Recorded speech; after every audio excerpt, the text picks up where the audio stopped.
Good morning students. मैं doctor सीमा गौड़, पोषण विशेषज्ञ, सेठ मुरलीधर मानसिंह का राजकीय कन्या महाविद्यालय भीलवाड़ा में मेरे अपने व्यक्तिगत यूट्यूब चैनल पर आप सभी छात्राओं का स्वागत करती हूँ।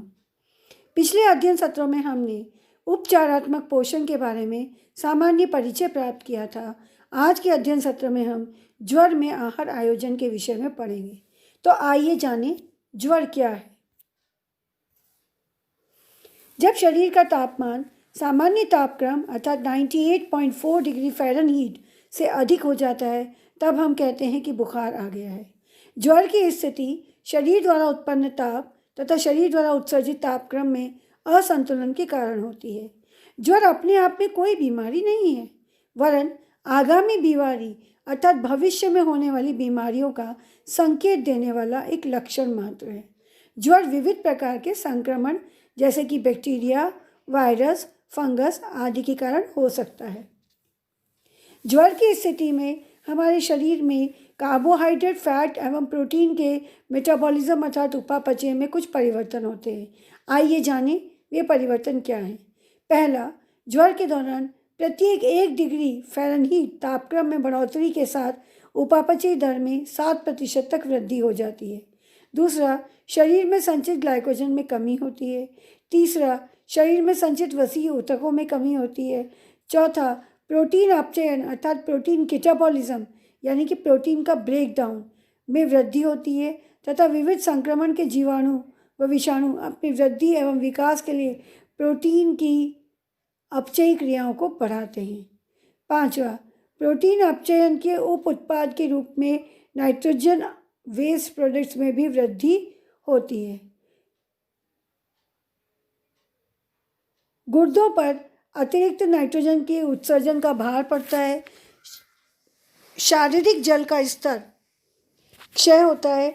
पसीने तथा शारीरिक अपशिष्ट पदार्थों के रूप में जल के उत्सर्जन में बढ़ोतरी होती है तथा शारीरिक जल में कमी आती है। आहार नाल में गड़बड़ी, विविध संक्रमणों के दौरान कभी तो आहार नाल में क्रमाकुंचन की गति कम हो जाती है तथा जी मिचलाने एवं उल्टियों के कारण भोजन का अंतर्ग्रहण ठीक से नहीं हो पाता। इसके विपरीत कभी कभी संक्रमण के दौरान आहार नाल में क्रमाकुंचन की गति तीव्र हो जाती है जिससे दस्त लग जाते हैं और पोषक तत्वों का अवशोषण भी नहीं हो पाता। भूख में कमी, एनोरेक्सिया, जी मिचलाना एवं उल्टी होना, शारीरिक सोडियम तथा पोटेशियम के उत्सर्जन में बढ़ोतरी होना। ज्वर 3 प्रकार के होते हैं। पहला, अल्पकालीन ज्वर अर्थात शॉर्ट ड्यूरेशन फीवर, जिसको हम एक्यूट फीवर भी कहते हैं। दूसरा, दीर्घकालीन ज्वर अर्थात क्रॉनिक फीवर, जो लंबे समय तक चलने वाले बुखार होते हैं।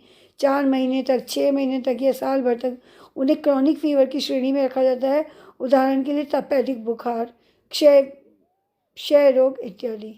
मध्यमकालीन ज्वर, रिकरेंट फीवर, ये ऐसे बुखार हैं, इस प्रकार के बुखार आते हैं इनमें जो एक पर्टिकुलर समय पर थोड़े थोड़े समय अंतराल के बाद बार बार उभर कर आते हैं, इसीलिए इसका नाम रिकरेंट फीवर पड़ा। जैसे कि मलेरिया। ज्वर के दौरान पोषण संबंधी आवश्यकताएं। पहला, ऊर्जा। तापक्रम में प्रति डिग्री फ़ारेनहीट बढ़ोतरी के लिए उपापचयी दर में 7% बढ़ोतरी हो जाती है। अतः ज्वर के दौरान ऊर्जा की आवश्यकता में भी बढ़ोतरी हो जाती है तथा ज्वर की तीव्रता एवं बेचैनी ऊर्जा की आवश्यकताओं को और भी बढ़ा देते हैं। इस प्रकार ज्वर के दौरान ऊर्जा की आवश्यकताएं 50% तक बढ़ जाती हैं। तीव्र ज्वर के दौरान प्रारंभ में हम अधिक मात्रा में ऊर्जा या कैलोरी का उपभोग नहीं करा पाते, किंतु ज्वर की तीव्रता कम होने पर भोजन द्वारा ऊर्जा ग्रहण करने की मात्रा बढ़ाई जाती है। दूसरा, प्रोटीन। आहार में प्रोटीन प्रतिदिन 100 ग्राम प्रतिदिन या 2 ग्राम प्रति किलो शरीर भार के हिसाब से देना चाहिए, जिससे ज्वर के दौरान प्रोटीन का जो अपचय हो रहा है, जो लॉस हो रहा है, उसकी आपूर्ति की जा सके। साथ ही यह भी ध्यान रखना चाहिए कि नियमित आहार में उच्च प्रोटीन युक्त गुणवत्ता के भोज्य पदार्थों का सम्मिलन किया जाए। तीसरा, कार्बोहाइड्रेट। भोजन में कार्बोहाइड्रेट प्रचुर मात्रा में होने से कार्बोहाइड्रेट भंडारण को सुनिश्चित किया जा सकता है तथा दिन भर में 100 से 400 ग्राम तक ग्लूकोज, सुक्रोज, डेक्स्ट्रिन या मिश्रित कार्बोहाइड्रेट दिए जाते हैं। वसा। साधारण पायसीकृत सुपाच्य वसा का सफलतापूर्वक एवं सावधानीपूर्वक प्रयोग करते हुए ऊर्जा का उपभोग बढ़ा सकते हैं तथा ऊर्जा की मात्रा के अधिकतम उपभोग का 30% हिस्सा आप केवल और केवल वसा से प्राप्त कर सकते हैं। खनिज लवण।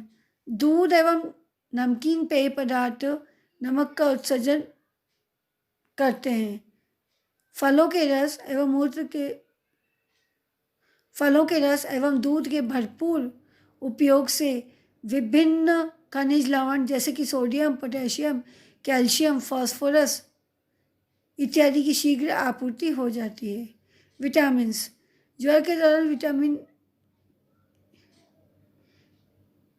ए, डी व सी की आवश्यकताएं बढ़ जाती हैं तथा विटामिन बी समूह की आवश्यकताएं ऊर्जा के अनुपात में बढ़ती है, जैसे कि थायमिन की रिक्वायरमेंट है 0.5 मिलीग्राम प्रति 1000 किलो कैलोरी, राइबोफ्लेविन 0.6 मिलीग्राम प्रति 1000 किलो कैलोरी तथा नियासिन 6.6 मिलीग्राम प्रति 1000 कैलोरी।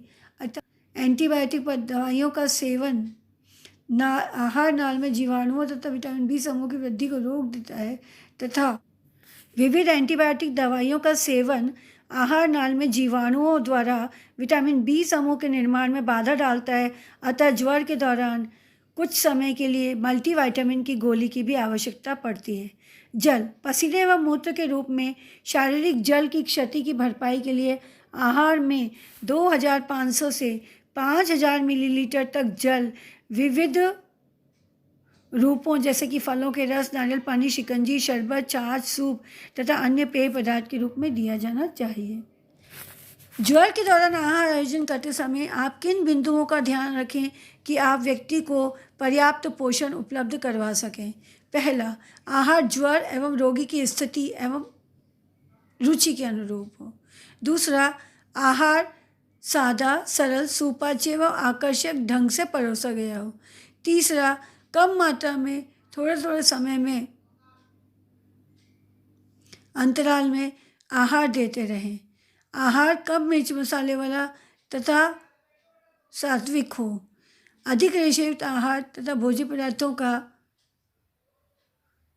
को आप भोजन में सम्मिलित नहीं करें। आहार में उच्च ऊर्जा युक्त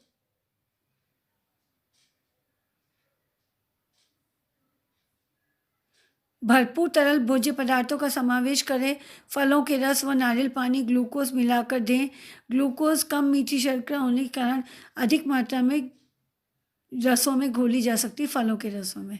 प्रोटीन की आपूर्ति हेतु शुष्क दूध पाउडर या प्रोटीन पाउडर का उपयोग दूध एवं दूध पदार्थों में तथा चीज़, पनीर आदि का उपयोग दूध एवं सब्जियों में कर सकते हैं।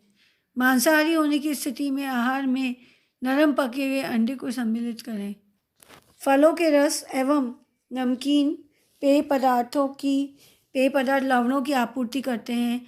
ज्वर की तीव्रता के अनुसार भोजन साफ द्रव आहार के रूप में आरंभ करके अर्थात क्लियर फ्लूइड डाइट से आप शुरू करें और धीरे धीरे फुल फ्लूइड डाइट, तो सेमी सॉलिड डाइट तथा सेमी लिक्विड डाइट पर भोजन आए और अंत में नॉर्मल भोजन दें। आहार में सुपाच्य वसा, मक्खन, क्रीम, चीज़ आदि के रूप में उपयोग में लाई जा सकती है, जिससे ऊर्जा की मात्रा बढ़ा दें। आहारी सिद्धांत से तात्पर्य है कि ज्वर से ग्रसित रोगी का आहार किस तरह से हो। उच्च ऊर्जा, उच्च प्रोटीन, कम रेशे एवं पर्याप्त जल युक्त आहार ज्वर के रोगी को देना चाहिए। ये तीव्र ज्वर से ग्रसित पुरुष के लिए एक दिन का आहार आयोजन है जिसका तापमान लगभग 103 से 104 डिग्री फ़ारेनहाइट है। आप बहुत ध्यान से देख सकते हैं कि इस तालिका में पहली इम्पॉर्टेंट बात है कि एक घंटे 1 से 1.5 घंटे के अंतराल पर भोजन दिया है। पहली सुबह 7 बजे, 8:30 बजे, 10 बजे। दोपहर का भोजन 12 बजे से शुरू किया, 12 बजे संतरे का रस और फिर 1:30 बजे सूजी की खीर, फिर 3 बजे, 4:30 बजे, 6 बजे, 7:30 बजे और अंतिम भोजन दिन का रात को 9 बजे। दूसरी महत्वपूर्ण बात, आप मेनू को ध्यान से देखिए। दूध, जौ का पानी, मिल्क रॉस, संतरे का रस, सूजी की खीर, दाल सूप, नारियल पानी, सुगंधित दुग्ध पेय, चावल का मांड व दूध सभी लिक्विड भोज्य पदार्थ हैं, क्लियर फ्लूइड या फुल फ्लूइड। तीसरी महत्वपूर्ण बात, जो भोजन की मात्रा है वो बहुत कम दी है। 1 गिलास जिसमें लगभग 200 मिलीलीटर लिक्विड आता है। और आगे की कॉलम में प्रत्येक व्यंजन में कौन कौन सी सामग्री का उपयोग किया है, कितनी मात्रा में किया है, ये दिया गया है। आगे के 2 कॉलम ऊर्जा और प्रोटीन की गणना के लिए खाली छोड़े गए हैं। इस आहार के जब पोषक तत्वों की गणना की जाती है तो इस आहार में विभिन्न भोज्य समूहों को पहले टेबल में ले लिया। दूध, संतरे का रस, नारियल पानी, शर्करा, ग्लूकोज, मक्खन, चीज़, मूंग की दाल आपने पूरे दिन में कितनी दिन भर की मात्राओं को जोड़कर लिख दिया और उसके फलस्वरूप उससे जब ऊर्जा और प्रोटीन निकाली तो दिन भर के आहार से लगभग 1500 किलो कैलोरी ऊर्जा तथा 40 ग्राम प्रोटीन उपलब्ध होता है। ये तीव्र ज्वर जबकि बुखार 103 से 104 डिग्री है की स्थिति में दिए गए आहार की संरचना और संगठन को दर्शाता है। आप देख रहे होंगे कि मैंने अभी पिछली सारणी में आपको बताया था कि आहार में ऊर्जा और प्रोटीन की मात्रा ज़्यादा होती है, किंतु तीव्र ज्वर की स्थिति में आप व्यक्ति को एकदम से उच्च ऊर्जा व उच्च प्रोटीन युक्त आहार बहुत ज़्यादा मात्रा में नहीं दे सकते। लेकिन तो जैसे जैसे व्यक्ति का रोग बुखार का तापक्रम कम होता जाता है वैसे वैसे हम आहार को इम्प्रूव करते जाते हैं। ये देखिए, एक टाइफाइड बुखार से ग्रसित व्यक्ति के लिए आहार आयोजन बताया जिसमें तापमान 101 डिग्री फ़ारेनहाइट है। सबसे पहले हमने तापमान लिख लिया, फिर हमने नॉर्मल से बुखार के तापमान का अंतर निकाल लिया जो कि 2.6 डिग्री फ़ारेनहाइट आई है। उससे हमने उपापचय दर की बढ़ोतरी निकाली प्रति डिग्री फ़ारेनहाइट। 7% बढ़ोतरी से 18.2% बढ़ोतरी उपापचय दर में ही, तो 18.2% ही हमने ऊर्जा की मात्रा की अतिरिक्त आवश्यकता 441 कैलोरी, जिसको हमने नॉर्मल आवश्यकता, अगर उस व्यक्ति की सामान्य आवश्यकताएं 2425 किलो कैलोरी है तो 101 डिग्री बुखार के दौरान उसकी आवश्यकता ऊर्जा की आवश्यकता है 2866 किलो कैलोरी बढ़ जाएगी। और इसी व्यक्ति के लिए जब हमने आहार आयोजन किया तो हमने देखिए सुबह 7 बजे जैसे हमने दूध के साथ ब्रेड बटर उसको दिया है खाने के लिए 2 ब्रेड स्लाइस, नाश्ते में दलिया, इसी प्रकार भोजन से पूर्व 11 बजे एप्पल शेक एक बार दिया, और दोपहर के भोजन में हमने उसको पहले आधे घंटे पहले सूप दिया तथा तत्पश्चात भोजन में खिचड़ी और दही यानी कि सेमी सॉलिड फूड दिया। इसी प्रकार भोजन के पश्चात हमने उसको एक बार शेक दे दिया और फिर संतरे का रस। शाम की चाय में हमने उसको दूध और चीज़ सैंडविच तथा रात्रि के भोजन में पुनः सूप, खिचड़ी और सादा कस्टर्ड। सारे दिन में हमने रात को सोने से पूर्व दूध, संपूर्ण दिन में हमने उसको या तो सेमी सॉलिड या बहुत ही सॉफ्ट डाइट खाने के लिए दिए। आज के वीडियो सत्र में मैंने आपको ज्वर क्या है, ज्वर कितने प्रकार का होता है, ज्वर में कौन कौन से उपापचयी परिवर्तन होते हैं तथा ज्वर के दौरान आप आहार व्यवस्था कैसे करें का अध्ययन कराया, चर्चा परिचर्चा करी। मुझे आशा है कि आपको ये वीडियो लेक्चर भली भांति समझ में आ गया होगा। धन्यवाद।